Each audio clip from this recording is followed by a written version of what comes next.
everybody. It's Kate Richburg, and I'm live from my jewelry studio here in South San Francisco, California. Hello, everyone. Good morning. Good Saturday morning. Hello, Carrie. I'm so glad you're here. If I have any questions, I can jump in and ask you right away. Carrie is my editor on my new book, which is super exciting that she's here. So thank you so much. I'm going to flip this camera around, you guys. Oh, thanks, Carrie. I know you're super busy, so I super appreciate that you're here. There we go. I'm going to turn this guy around here, my camera, and pull it up so I can see everybody here on a fantastic Saturday morning. Right on. So just to let you guys know how things go, it's great to see some regular viewers here, but if you're a new viewer, let me give you some info. I'm Kate Richburg, and you can find all things Kate Richburg related up on my website. I teach and write all about jewelry making. It's what I do, it's my passion, and I'm super stoked to be able to share it with you guys. So you can find all of that info here on my website, you can see right there, and links to my free classes. I'm really passionate about education and jewelry education, so you can find links on my website. Hello, good morning. Or afternoon. It's actually officially afternoon. It's noon, so I'll say afternoon rather than morning. You can also find all of my archived Periscope broadcasts. You can find them all on my Catch channel, and you can see there it's just catch.me/Kate Richburg. And some of the best ones I go ahead and I post up on my YouTube channel as well. So just a little bit about how Periscope works in case you have not participated in one of my broadcasts before. Hello, hi Andrew, how are you? You guys need to really bookmark or go ahead and follow Andrew Berry. He does some fantastic Periscopes also. I've learned so much from him already, so it's great. He is fantastic. Just to let you know how Periscope works, you can go ahead and tap the screen, tap, tap, tap, tap, and that gives me some hearts, and that makes me know that, see, look at those hearts coming up already. Those hearts show me that you like what you're seeing, that you say yes, you say woohoo, fan. Look at that, heart explosion, I love it. It also raises my views in Periscope as well. So you guys can, so more people will be able to see these broadcasts. If you do have questions, feel free to type them on out. If I ignore you, if I'm in the middle of doing something, I'll try and get back to it. And also, if you like what you're seeing and want to remember, you can go ahead and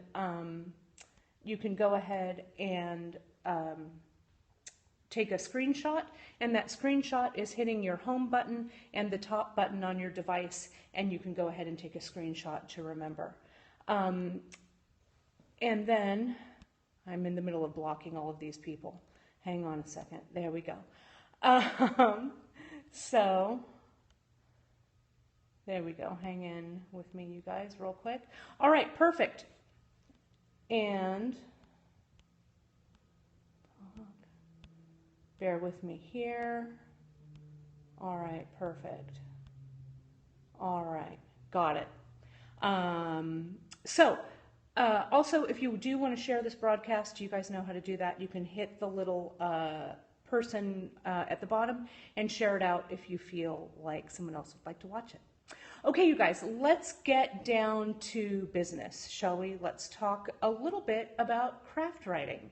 Those of you I know, right, Deborah? But you know what? I am fast on the troll block finger. So, you know, I am fast on that. So I just block them, you know, like this. I'm going to continue to block for a little bit. Right, exactly.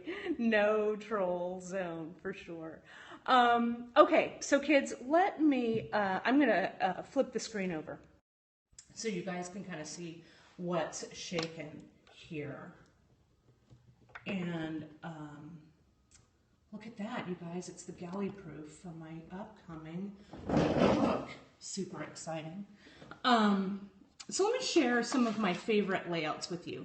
So my editor, Carrie, she is watching, so I know that she's on pins and needles going, Kate, don't share too much. So I'm going to try not to overshare with what I've got going on here.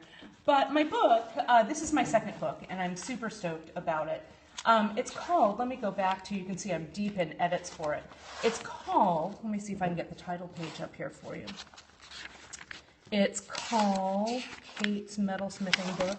There it is. It's called Metalsmithing Made Easy by me, Kate Richford. Thanks, Carrie. Right there, Metalsmithing Made Easy.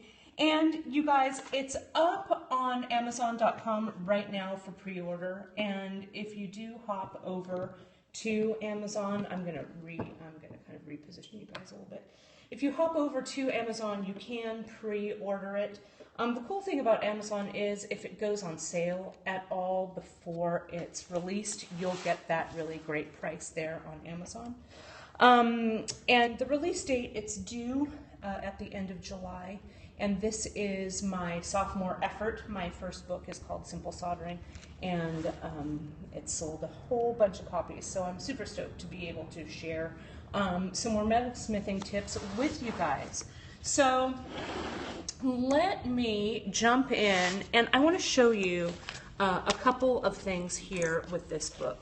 One of the questions that I get more often than almost anything else. Oh, thanks, Carrie. I hope so. You were super instrumental in making this happen, so I'm super excited and hope people will love it. One of the chapters, chapter 4, I want to share with you guys. It's all about working with the rotary tool. And, you know, I go to my classes and a lot of people say to me, you know, Kate, I have this Dremel or I have a flex shaft, but what the heck are all of these frickin' bits about? How do I use them? How do I polish? How do I do all this stuff, right? So I'm really excited about just sharing a bunch of different types of the rotary tool. I'm not going to linger too much on those, but also all of the bits as well. Oh, perfect. Thanks, Carrie. That was one of my notes. You can see, guys, with the galley proof. It's a fantastic photo, but it's of my stamp collection. And so I know that if this went to print this way, I'd get a bunch of emails saying, Kate, how do you use metal stamps in a rotary tool? So while the photo is fantastic, right, exactly, doesn't really work so much. But Carrie, always an eagle eye editor, knew that as well. So right now, what you guys are seeing is these are the gallery proofs. So this is what I get to comb through with a fine-tooth comb before. It's the last time I get to see it before it goes to print. And I'll show you. I know, right? I know exactly. See, Deb, you were one of those questions. Kate, how do you use those stamps in your rotary tool? Oh, it would be the bane of my existence. It was a fantastic photo. People really, my photo team was really awesome. So you can see there's a whole bunch of bits, and I explain them, and I talk a little bit about them. And then this is the last thing I'm going to show you guys as a little peek. As my first book had, this book also has some samplers, and these are the samplers that are going to help teach the methods of how to work with all of these things. So that's my little Kindle. I don't know, Carrie, my first book is available in Kindle format. My guess would be that book 2 is also available in Kindle. Yes. Perfect. So you bet. I love the way it looks digitally, so it'll be an e-publication. Perfect.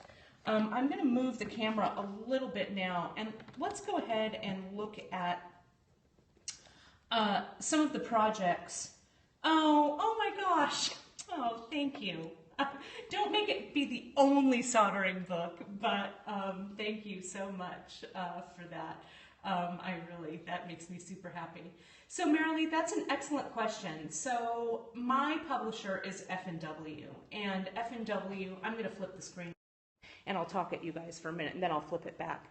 F&W, what they do, which is great, is they take all of the photos, and it was really great. We actually had a photographer who's local here in San Francisco come out and do them, and she did an amazing, yeah, Margot, she was amazing, and I think that's why F&W books look so fantastic, is because they're really committed to having a really professional level of photography. And that was really, really important to me. Everything about F&W has been super professional and super fantastic, so I'm really, really pleased with the outcome. So I'm going to flip this over, and I want to do a little bit about, you know, people, about writing for the craft industry. You know, people ask me a lot, well, Kate, how did you do this? How would you do this? That kind of thing. And I think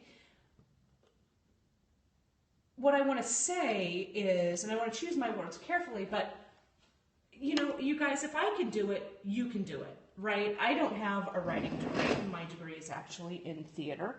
But I've always loved to write. Writing was always kind of my gig, so it's come kind of easily to me. But over the years, the 25 years that I've been doing this, I have come up with some tips and tricks and some things that have helped me. So writing has become a lot easier for me. So let me just show you one of these pieces, what I do. Let me grab something here. This is a good one. This is what I do, how I keep everything organized. And when I do a new class or a book project or a magazine project, any of those things, I start by taking some notes in some of my little note-taking. The more knowledgeable you are on the subject. Yeah, that is for sure, Andrew. And, you know, when I first started doing this 25 years ago, I was much less knowledgeable than I am now. And, you know, I learned a lot along the way, and, you know, I was mentored by some great people and got some really great tips from people. So the more at ease you are with your subject, for sure, it's going to come a lot easier to you. Let me move this a little bit. Yeah, and that's also really true. And, you know, and I think that you can never, ever stop learning. You know, like with your website, Andrew, I've learned so much from you already about some really fine jewelry techniques, which is super exciting. You know, I learn every day from my students when I teach a class. But you really have to jump in somewhere. If you have the yearning, I guess, to write and share your knowledge about your jewelry designs or about your process, you know, jump in and start to kind of formulate some ideas. Right, right, exactly. That is for sure. And, you know, I think in this day and age, there's so much information out there about jewelry making that you really kind of have to forge your own path and do a lot of reading and a lot of study and a lot of research. Well, and that is for sure. Teaching is for sure an art, and you have to have some kind of passion behind it, definitely. But I started to document my process, and these are some of the ways that I do it when I have some ideas. I have these, some of you guys may have watched earlier this year, right around the new year. I did these little tiles, I call them my creativity tiles, and I just have little, they're just little notes that I keep, that I write ideas, I draw ideas on, and I have them both in black and white, so they kind of are visually kind of interesting. You know, I'm no jewelry renderer by far, but it also helps me, you know, I can draw out the idea and I can put some notes on the back, and they're super small and compact. I carry them around in a little case like this. So when the moment strikes, I can just write up a little tile. And if you jump onto my blog, there's a post about my creativity tiles and about my thoughts behind them. But I keep them all together like so I can quickly kind of thumb through them and find the ideas that I want. And I also have a gridded book that has a lot of just ideas and things, and this one's actually a quilt idea. But all of this random stuff, just kind of random ramblings of my mind. And then I can also use little sticky notes to kind of remember for pages that I want to see. Here's a little stamping idea. So, and you can, you know, this doesn't have to be fluid. I can draw in the back, I can draw in the front, all of those kinds of things. So once my ideas are captured this way, then I can start to flesh them out or flesh them out a little bit more as projects. So for my book projects, what I did was I started to, let me open this up so you can see what's in here. My next step when I'm doing this, and sometimes I do this also with magazine projects as well. Do I use my phone or PC? Oh, really good idea, Andrew. I do, actually. I use my iPad or my phone, and I use my note-taking feature with the microphone. I use that a lot. But I always have something open where I do my notes as well. But when I start, yeah, I love it. And then, you know, your iPhone notes can be emailed to you right into your email, and you can pop them right into a document. It's great. Or you can also export them, I think, in some different ways. But the template that I had for you guys, it's up on the website now, up on my blog. You can go and grab that template. Yeah, it's super helpful, I think. Let me open this up. Here we go. I'm looking for, here we go. This one didn't have one. So this is the template that I shared with you guys. It's just a project template. And you can download it and use it as you see fit. I kind of cleared it out so it doesn't have all of my notes in it, obviously. But the way I start to think about things for book projects or for, I'm going to pull this back a little bit so you guys can see a little bit better.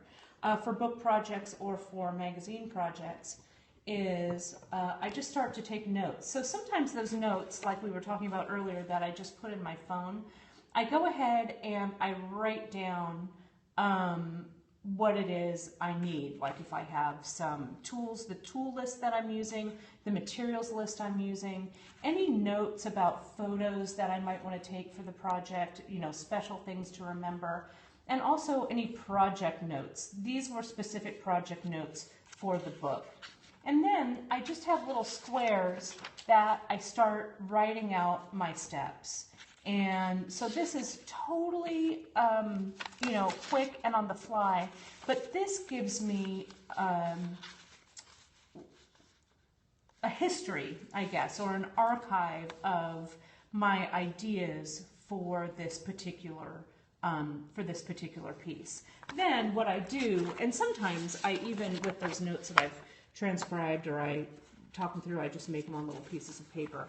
But this all comes together. And then what happens from there is I print those out into my step outs. I incorporate them right into my step outs for the actual written project. So I can cut and paste from my materials list that I've written on there, my tools list, and then I can go ahead and start to write the steps out. You can also have little notes in your project notes from up here. I can use that as kind of, you know, my introduction to my piece. And then, you know, you can just kind of go along that way. And then as I work, I always take kind of random process shots so that my shot list, I have some ideas for my shot list. Because inevitably, whether you're writing a magazine article or you're writing a book, you're going to have to figure out what photo shots work best and it's great to kind of have that visual memory to kind of jog your memory. Your shots may not be set up exactly like this, but it's really super helpful. So that's how I go from this project template here to start to actually write the actual step outs. And then last but not least, one of the things that I think is really, really important is having testers so that your project gets tested by real life people. So I made for this book and for my last book, I had a bunch of testers that came to my studio, and what I did was I handed them materials, they knew where the tools were, and then I handed them these directions right here. And the directions, they could make notes on the directions, you know, what made sense, what didn't make sense. And then they filled out, this is a blank one here, but they filled out just notes and things for me so I could translate that into the finished project. And that is super helpful, you guys. Having testers with your pieces, having other people's eyes on your project is really, really important. And I do this before it even hit my editor, before it hit the editing team. So I was really confident in what I was doing with this. And then I had, from those tester days, I was able then to create the step outs. These step outs are a little out of order because we use them for the photo shoot. But they're all in baggies and they're labeled. And this is what the testers also helped me do. So I knew that I had everything ready for that photo shoot. But this also creates an archive for me, for my finished pieces, for my work. I have this whole thing for book 1, and now I have all of these things for book 2. So if I want to go back and see and look, well, how did I actually make this piece? This is the bezel set pendant that resulted from all of that work using gallery wire here at the side.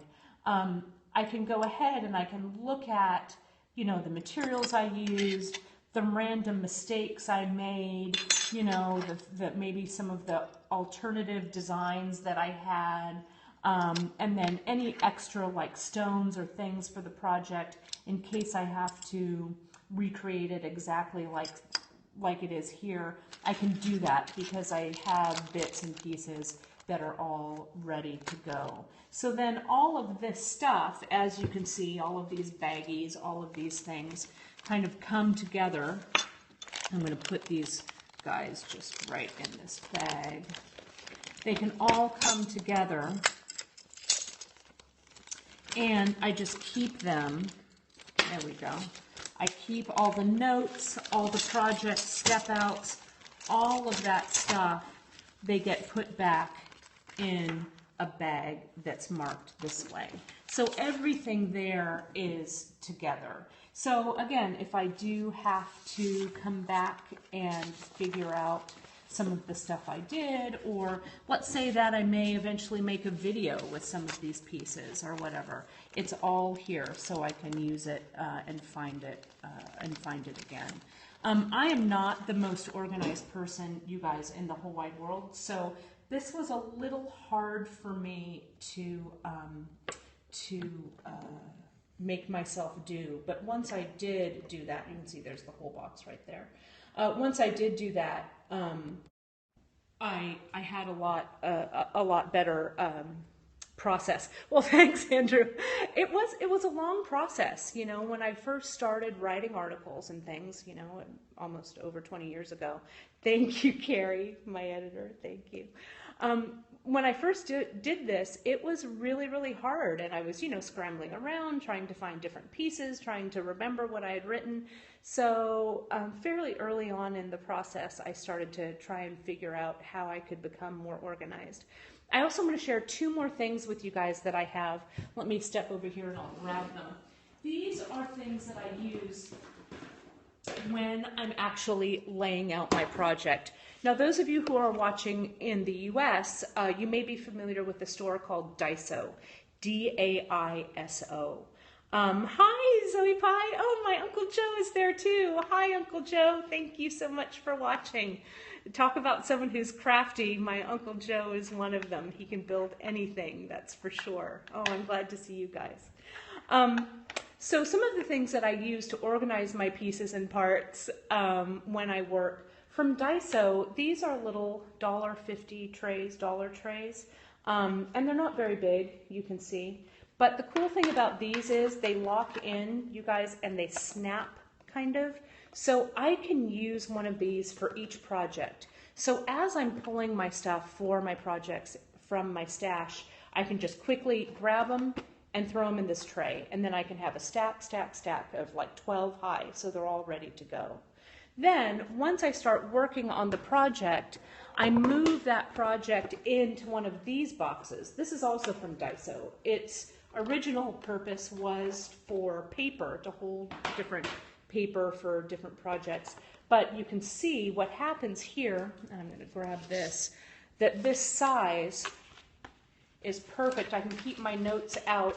My notes sit in the bottom, and then I can dump from this tray all the stuff that I need right in there. And I can also then start to baggy things and stuff like that. I put a piece of tape here on the side with the name of the project, and then I can pop the lid underneath to have it open, or right on top, and then just store all of these right on my shelf as I'm working. These are all empty now because I emptied them after I finished all of the projects, so they're ready to go for my next projects and next ideas. So both of these things are really great to help you organize. Again, from Daiso, it's the Japanese store here in the Bay Area in California, but you may have something similar wherever you guys live. But they're really super handy, and I have about 15 of these and about 15 of these as well. A small investment, but it really helps me to stay organized. So, you guys, that's what I've got. I hope you found that sneak peek a little bit interesting. If you guys have any questions, I'll be glad to answer them. You can always reach out to me via any of my social media on katerichbourg.com. But I urge, show more of the book, Carrie, can I? Well, if Carrie says I can, then I will. Oh my gosh, if the editor says yes. Look at my hair's all, I'm super excited, my hair's all crazy. All right then, let me put it down here. And let me show you as I peek. Oh, I really like these earrings. Now the pages are gonna get all wonky, but I don't care. So here's one of my favorite projects. Look at that. These earrings with the ball accents. And you can really see the step out pictures, what a great job Margot did. And see here on this side, you guys, the materials and tools, those were taken right from my list that I started right on that template. Thanks, Carrie. And then you can see here the step out photos. These we took a lot from the ideas that I had just pulled out, you know, from those tips and notes that I took while I was creating. And you can see really clear, really nice photos. I'm super stoked about that. Right, and then Carrie put them in alphabetical order. Awesome. Oh, I'm gonna put, let me do this. Check it out, it's a locket, you guys. I've always wanted to make a locket, so I did. I made a locket for this book. I'm real excited about that. Let me show one more project, shall I? Oh, this is a good one. I love this one too. Let me move this one over. You can see this prong set pendant. That's a good one. Oh, is it? Oh, I'm glad. This is one of my favorites too. You can see the back is really open, and it's kind of a cool piece. And it really shows you, teaches you a lot about how to, thanks, Tanya, about how to fit your pieces and stuff like that, how to do things for kind of pieces that might not be, you know, a simple shape. So that's what's going on there. Okay. So thanks, Carrie, for letting me show a little more. I'm super excited, as you guys could tell. Okay, so I hope you guys enjoyed what I had to share. I'm going to go ahead and embed this video over into my blog so you guys can see that. and rewatch it at your leisure. You can also, over on the blog, if you want to download that template for your own use and start to just even use it to document your own projects, it's a great way to do it. Thank you, Andrew. I'm super honored that you watched my scope. I really, really appreciate it. And you guys go out there, do your best, be creative, reach out if you have any questions. Let me grab this. You can find me at all of these places. Have a fantastic weekend.